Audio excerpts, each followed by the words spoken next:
further away the light is from the object, the shadow will have a less opacity.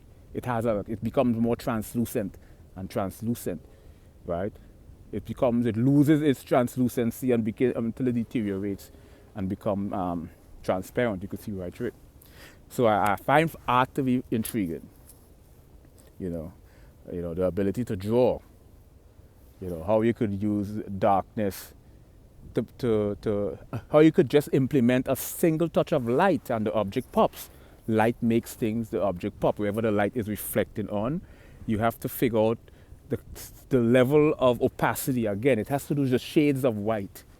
You have to use the right amount of white to implement on that object to make that object pop, to give that three-dimensional illusion. It's an illusion.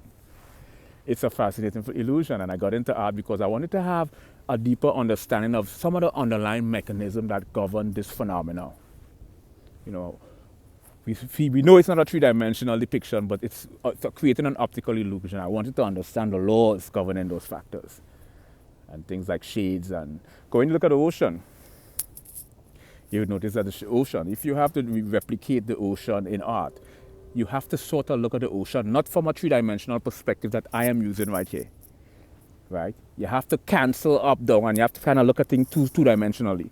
And when you look at things two-dimensionally, front, back, left, right, and you exclude up, down from the equation, and you look at the ocean from a two-dimensional perspective, you have to exclude up, down. You would notice that the light is really a byproduct of light and darkness mixture. It's light reflected on dark.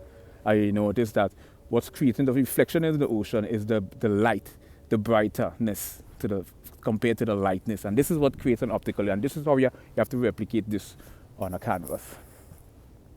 Yeah, so art is, and another fascinating phenomenon with art is I noticed that art it really enhances